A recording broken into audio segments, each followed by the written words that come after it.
A very good morning to all of you. Today I am going to solve some examples on asymptotes. So first example, find the asymptote if any parallel to the coordinate axis of the following curves.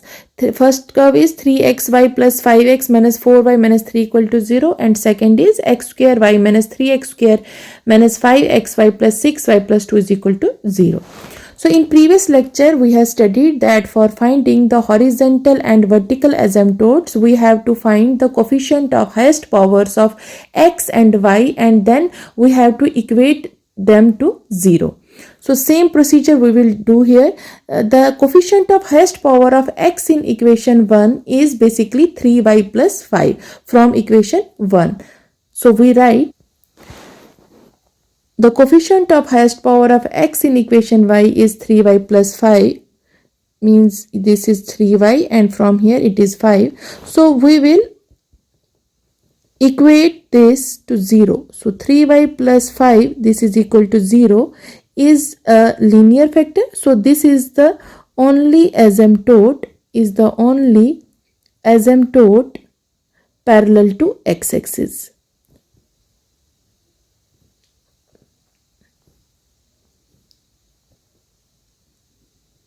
सो हमने करना क्या है, हमने जो highest coefficient होगा highest power of x का, उसको हमने क्या करना है, उसको इक्वेट करना है 0 के. तो वहाँ से हमारे पास बेसिकली आने चाहिए लीनियर फैक्टर्स, और वही जो लीनियर फैक्टर जो हमारे पास आएंगे वही क्या होंगे हमारे पास एसिम्प्टोट्स पैरेलल टू उस एक्स एक्सिस के लिए. सिमिलरली हम फाइंड करेंगे coefficient of highest power of y in equation second. वहाँ से हमें क्या मिल जाएगा, हमें वर्टिकल एसिम्प्टोट्स मिल जाएगा. तो हम लिखेंगे the coefficient of highest power of y in equation first is, so यहाँ से इसका जो y के हाईएस्ट कोफिशिएंट कौन कौन से हो जाएगा, एक हमारे पास हो जाएगा 3x और y का यहाँ से हो जाएगा -4. तो मैं लिखूंगी 3x -4. अब मुझे क्या करना है, इसी जो ये जो हमने 3x -4 जो कोफिशिएंट लिया इसको इक्वेट करना है 0 के. तो मैंने लिखना है 3x -4 this is equal to 0, और यही हमारे पास क्या होगा, is the only asymptote parallel to x axis, is the only asymptote parallel to y-axis, और हमने लास्ट लेक्चर में ये चीज़ पढ़ी थी कि अगर एसिम्प्टोट जो पैरेलल टू एक्स एक्सिस होता है उसको हम कहते हैं हॉरिजेंटल एसिम्प्टोट. सिमिलरली जो asymptote parallel to Y axis होता है उसको हम बोलते हैं vertical asymptote. So this is basically horizontal asymptote and this one is vertical asymptote. So same procedure हम क्या करेंगे, पार्ट सेकंड के लिए भी करेंगे. सो हम लिखेंगे, so for part second we write the coefficient of highest power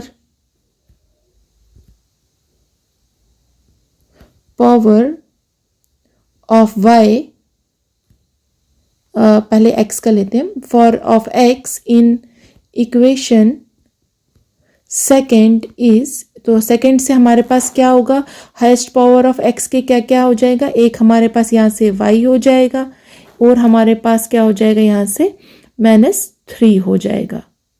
so मैं यहाँ पे लिखूंगी इट इज़ y -3.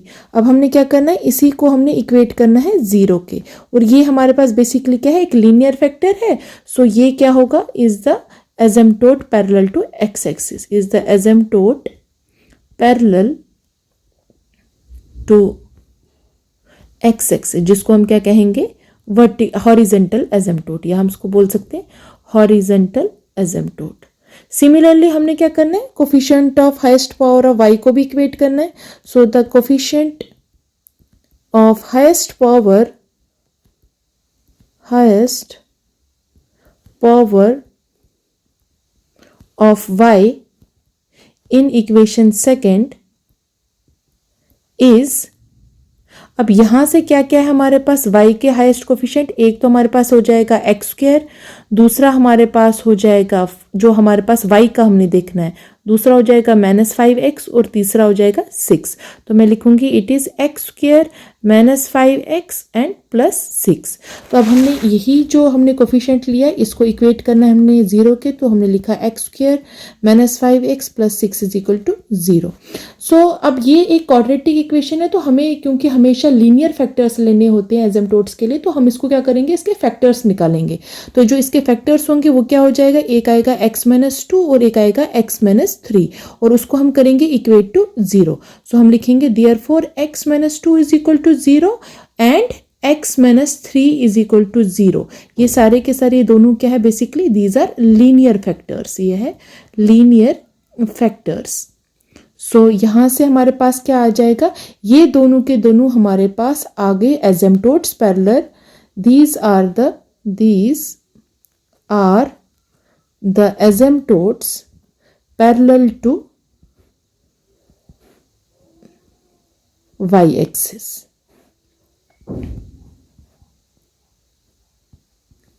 सो यहाँ से हमारे पास वैल्यू आ गई। सो ये इस तरीके से हमें जब भी कभी क्वेश्चन आए, हमें कोऑर्डिनेट जो एसिम्पटोट्स निकालने हैं पैरेलल टू कोऑर्डिनेट एक्सिस के लिए, तो मींस हमने हॉरिजेंटल और वर्टिकल एसिम्पटोट्स निकालने। तो हमने सिर्फ ये चीज़ करनी है, हमें जो coefficient of highest power of X है उसको इक्वेट करना है 0 के। सिमिलरली हमें coefficient of highest power of Y को भी इक्वेट करना है 0 के। अगर इनकेस हमारे पास कोई भी टर्म क्वाड्रेटिक फॉर्म में आई, अगर लीनियर में नहीं आई, तो हमने उसको पहले लीनियर में उसके मीन्स फैक्टर्स निकालने, और वो जो फैक्टर्स आएंगे वही हमारे क्या हो जाएंगे, यहाँ से एसिम्पटोट्स हो जाएंगे parallel to that axis. Thank you.